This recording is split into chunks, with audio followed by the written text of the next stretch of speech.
واتل عليهم نبأ نوح إذ قال لقومه يا قوم إن كان كبر عليكم مقامي وتذكيري بآيات الله فعلى الله توكلت فأجمعوا أمركم وشركاءكم ثم لا يكن أمركم عليكم غمة ثم قضوا إلي ولا تنظرون فإن توليتم فما سألتكم من أجر إن أجري إلا على الله وأمرت أن أكون من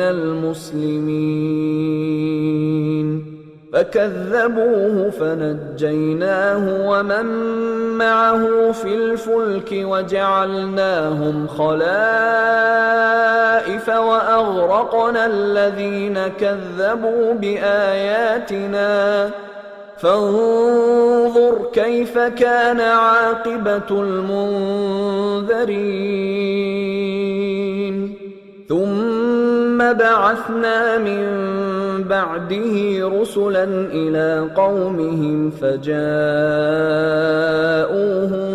بالبينات فما كانوا ليؤمنوا بما كذبوا به من قبل كذلك نطبع على قلوب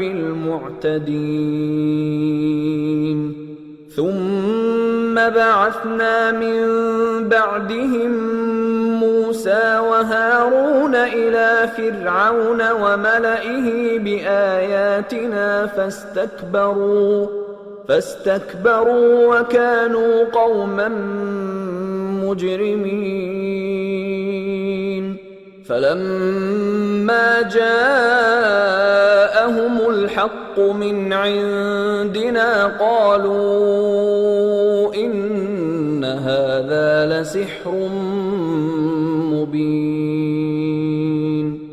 قال موسى أتقولون للحق لما جاءكم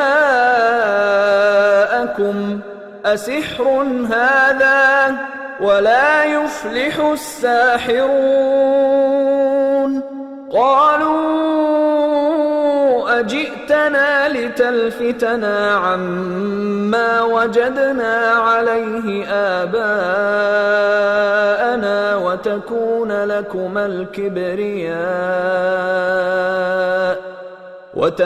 لكما الكبرياء في الأرض وما نحن لكما بمؤمنين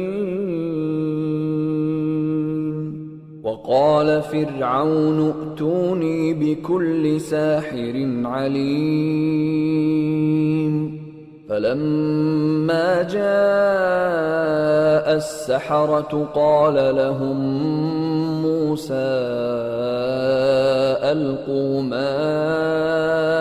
أنتم ملقون فلما ألقوا قال موسى ما جئتم به السحر إن الله سيبطله إن الله لا يصلح عمل المفسدين ويحق الله الحق بكلماته ولو كره المجرمون और इनको नूह का किस्सा पढ़कर सुना दो जब उन्होंने अपनी कौम से कहा कि ऐ कौम अगर तुमको मेरा अपने दरमियान रहना और अल्लाह की आयतों से नसीहत करना नागवार हो तो मैं तो अल्लाह पर भरोसा रखता हूं तुम अपने शरीकों के साथ मिलकर एक काम जो मेरे बारे में करना चाहो मुकर्रर कर लो और वो तुम्हारी तमाम जमात को मालूम हो जाए और किसी से पोशीदा न रहे फिर वो काम मेरे खिलाफ कर गुजरो और मुझे मोहलत न दो अब अगर तुमने मुंह फेर लिया तो तुम जानते हो कि मैंने तुमसे कुछ मुआवजा नहीं मांगा मेरा मुआवजा तो अल्लाह के जिम्मे है और मुझे हुक्म हुआ है कि मैं फर्माबरदारों में रहूं پھر ان لوگوں نے ان کی تکذیب کی تو ہم نے ان کو اور جو لوگ ان کے ساتھ کشتی میں سوار تھے سب کو طوفان سے بچا لیا اور انہیں زمین میں خلیفہ بنا دیا، اور جن لوگوں نے ہماری آیتوں کو جھٹلایا ان کو غرق کر دیا۔ تو دیکھ لو کہ جو لوگ ڈرائے گئے تھے ان کا کیسا انجام ہوا۔ پھر نوح کے بعد ہم نے اور پیغمبر اپنی اپنی قوم کی طرف بھیجے تو وہ ان کے پاس کھلی نشانیاں لے کر آئے، مگر وہ لوگ ایسے نہ تھے کہ جس چیز کو پہلے جھٹلا چکے تھے اس پر ایمان لے آتے۔ اسی طرح ہم زیادتی کرنے والوں کے دلوں پر مہر لگا دیتے ہیں۔ پھر ان کے بعد ہم نے موسیٰ اور ہارون کو اپنی نشانیاں دے کر فرعون اور اس کے سرداروں کے پاس بھیجا، تو انہوں نے تکبر کیا اور وہ گناہگار لوگ تھے۔ تو جب ان کے پاس ہمارے ہاں سے حق آیا تو کہنے لگے کہ یہ تو کھلا جادو ہے۔ موسیٰ نے کہا، کیا تم حق کے بارے میں جب وہ تمہارے پاس آیا یہ کہتے ہو کہ یہ جادو ہے؟ حالانکہ جادوگر فلاں نہیں پانی کے۔ وہ بولے، کیا تم ہمارے پاس اس لیے آئے ہو کہ جس راہ پر ہم اپنے باپ دادا کو پاتے رہے ہیں اس سے ہم کو پھیر دو، اور اس ملک میں تم دونوں ہی کی سرداری ہو جائے، اور ہم تم پر ایمان لانے والے نہیں ہیں۔ اور فرعون نے حکم دیا کہ سب کامل فن جادوگروں کو ہمارے پاس لے آؤ۔ چنانچہ جب جادوگر آئے تو موسیٰ نے ان سے کہا کہ جو تم کو ڈالنا ہو ڈالو۔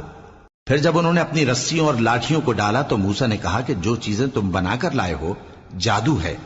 اللہ اس کو ابھی نیست و نابود کر دے گا۔ اللہ شریروں کے کام سنوارا نہیں کرتا، اور اللہ اپنے حکم سے سچ کو سچ ہی کر دے گا، اگرچہ گناہگار برا ہی مانے۔